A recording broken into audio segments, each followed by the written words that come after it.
ഈ വാഴ അത്ര ചെറിയ പുള്ളിയൊന്നുമല്ല. വാഴക്കുലയും വാഴക്കൊമ്പും വാഴയിലയും മുതൽ വാഴനാര് വരെ അടിമുടി ഉപയോഗമുള്ള വസ്തുവായിട്ടുള്ള വാഴയെ എന്തുമായിട്ടാണ് കമ്പയർ ചെയ്യുന്നത് എന്ന് നമ്മളെല്ലാവരും പലപ്പോഴായിട്ട് കേൾക്കുന്നതാണ്. ഒരുപാട് അധികം പേരുടെ ജീവിതമാണ് ഈ സിനിമ എന്നാണ് ടൈറ്റിൽ തന്നെ പറഞ്ഞു വയ്ക്കുന്നത്. വാഴയുടെ ഗുണത്തോളം ആ പേരിൽ കാമ്പുണ്ടോ എന്ന് നമുക്ക് സംസാരിക്കാം.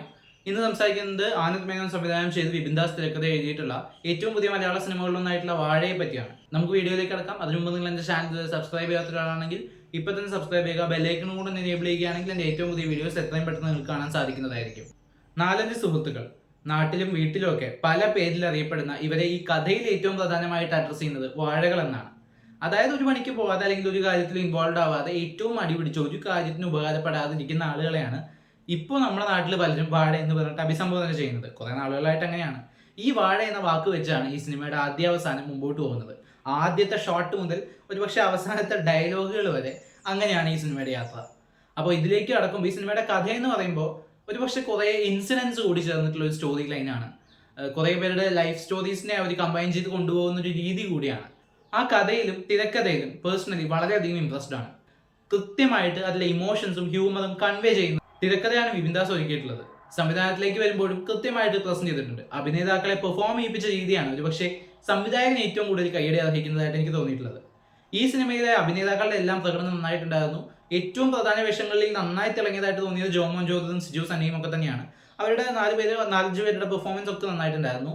പക്ഷേ ഈ എഴുത്തുകാരനും അഭിനേതാക്കളും മൊത്തത്തിലുള്ള പേരും ട്രെയിലറും പ്രതീക്ഷകൾക്കും ഒക്കെ അപ്പുറത്തേക്ക് ഞാൻ പേഴ്സണലി ഈ സിനിമയ്ക്ക് തിയേറ്ററിൽ നിന്ന് പോയി കാണാനുള്ള ഏറ്റവും വലിയ കാരണം എന്ന് പറയുന്നത് പോസിറ്റീവ് റെസ്പോൺസുകൾക്കൊപ്പം ഏറ്റവും കൂടുതൽ റെസ്പോൺസ് ആയിട്ട് വരുന്ന ഹാഷിറും ടീമുമാണ്. ഹാഷിറിന്റെ ക്യാരക്ടർ കാണിക്കുന്നൊരു മൊമെന്റ് തിയേറ്റർ ശരിക്കും ഒരു ഫെസ്റ്റിവൽ മൂഡായിരുന്നു. ഒരു സൂപ്പർ സ്റ്റാറിന്റെ ഇൻട്രോയ്ക്ക് കിട്ടുന്ന ഒരു റെസ്പോൺസ് തന്നെയായിരുന്നു ആ ഒരു മൊമെന്റിൽ ആ തിയേറ്ററിന്റെ അകത്ത് വന്നത് എനിക്ക് ഫീൽ ചെയ്തു. സോഷ്യൽ മീഡിയയിലൂടെ ഒരുപാട് പേര് ഫെയിം ഉണ്ടാക്കുന്നുണ്ടെങ്കിൽ കൂടിയും കണ്ടന്റ് കൊണ്ട് ക്രിയേറ്റീവായിട്ട് എന്തെങ്കിലുമൊക്കെ ചെയ്യുന്ന ആളുകളോട് നമുക്കൊക്കെ ഒരു പ്രത്യേക ഇഷ്ടം ഉണ്ടായിരിക്കും. ആ ഒരു ഇഷ്ടം തന്നെയാണ് ഇപ്പോൾ ഹാഷിറിന്റെ ടീമിന് കിട്ടിക്കൊണ്ടിരിക്കുന്നത്. അവരെ പ്രസന്റ് ചെയ്തിരിക്കുന്നത് വളരെ കുറച്ച് ഏരിയാസിൽ മാത്രമാണ് സിനിമയിൽ. വലിയ സ്ക്രീൻ ടൈം ഒന്നുമില്ല, പക്ഷെ ഉള്ള സിറ്റുവേഷൻസിൽ മാക്സിമം നന്നായിട്ട് യൂസ് ചെയ്തിട്ടുണ്ട്. വലിയ കൗണ്ടർ ഡയലോഗുകളോ വമ്പൻ സ്ലാപ്സ്റ്റിക് ഹ്യൂമർ സിറ്റുവേഷൻസ് ഒന്നും ഇല്ലാതെ അവരുടെ ചില ഡയലോഗ്സ് അവർ പ്രസന്റ് ചെയ്യുന്ന രീതിയും അവർ കൊടുക്കുന്ന എക്സ്പ്രഷൻസും റിയാക്ഷൻസും ഒക്കെ വെച്ചിട്ടാണ് വളരെ ഗംഭീരമായിട്ട് ഹ്യൂമർ ക്രിയേറ്റ് ചെയ്തിട്ടുള്ളത്. അത് തന്നെ ഇന്റർവെല് കഴിഞ്ഞിട്ട് ഒരു പോസ്റ്റ് ഇന്റർവെൽ സീക്വൻസ് ഉണ്ട്. സിനിമയിൽ ഏറ്റവും ഹിലേറിയസ് ആയിട്ടുള്ള മൊമെന്റ്സ് ആയിരുന്നു അത്. ആ മൊമെന്റ്സ് ആണ് സിനിമയുടെ ഹൈലൈറ്റ് ആയിട്ട് എനിക്ക് ഫീൽ ചെയ്തത്. എന്നാൽ ഇത് ഒരു സൈഡിൽ കൂടെ നടക്കുകയാണ്. ഇവരൊക്കെ ഗംഭീരമായിട്ട് ഒരു സൈഡിൽ പെർഫോം ചെയ്യാണ്. അപ്പം തന്നെ മറ്റേ സൈഡിൽ സ്ട്രോങ് ആയിട്ടുള്ള ഒരു ടീം ഒക്കെയാണ്. കോട്ടയം നസീറും അസീസും നോബിയും അങ്ങനെ കുറച്ച് ആളുകൾ കൂടിയിട്ട് ഒരു അച്ഛന്മാരുടെ സെക്ഷൻ, അവരുടെ ഒരു ഏരിയയും ഈക്വൽ ആയിട്ട് ഇതിൽ പറഞ്ഞു പോകുന്നുണ്ട്.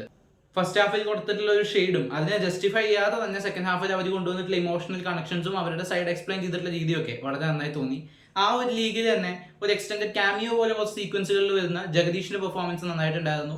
പക്ഷെ ഞാൻ നിങ്ങളോട് ഒരു കാര്യം പറയാം. ഈ സിനിമ നിങ്ങൾ കാണണമെന്ന് ആഗ്രഹം ഉണ്ടെങ്കിൽ, അത് എൻജോയ് ചെയ്ത് കാണണമെന്ന് ആഗ്രഹം ഉണ്ടെങ്കിൽ തിയേറ്ററുകളിൽ പോയി കാണുക. ഒരു ക്രൗഡിന്റെ കൂടെ ഇരുന്ന് എല്ലാ ഇതും ഒരു പോയിന്റ് ടു പോയിന്റ് എൻജോയ് ചെയ്ത് കാണേണ്ട ഒരു സിനിമയാണ്. വീട്ടിലിരുന്ന് OTTയിൽ TV-യിലോ ഫോണിലോ ഒറ്റയ്ക്ക് ഇരുന്ന് 1-2 പേരുമായിട്ട് ഇരുന്ന് കണ്ടു കഴിഞ്ഞാൽ അത്രയ്ക്ക് അങ്ങോട്ട് ഈ ഒരു ഇമ്പാക്ട് നിങ്ങൾക്ക് കിട്ടുമെന്ന് എനിക്ക് തോന്നുന്നില്ല. അത് ഒരേ സിനിമയല്ലേ എന്ന് ചോദിക്കരുത്.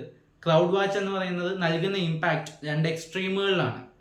എഡിറ്റിംഗ്, സംഗീത സംവിധാനം, ക്യാമറ, അങ്ങനെ എല്ലാ ഡിപ്പാർട്ട്മെന്റ്സിലും ടെക്നിക്കലി എല്ലായിടത്തും ഈ സിനിമ വളരെ നന്നായിട്ടുണ്ടായിരുന്നു.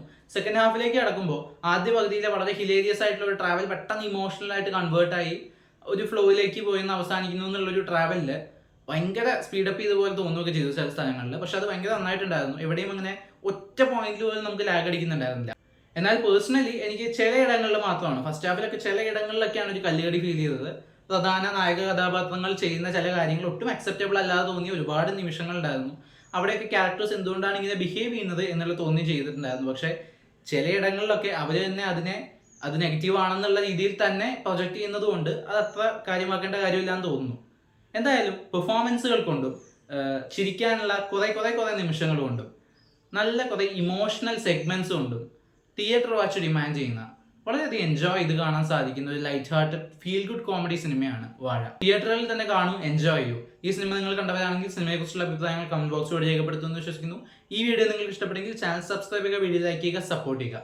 എന്തെങ്കിലും പ്രശ്നം നിങ്ങൾ നോട്ടീസ് ചെയ്യുകയാണെങ്കിൽ അത് കമന്റ് ബോക്സിലൂടെ അറിയിക്കാൻ ശ്രമിക്കുക. നമുക്കിനി മറ്റൊരു വീഡിയോയുടെ വീണ്ടും കാണാം. ബൈ.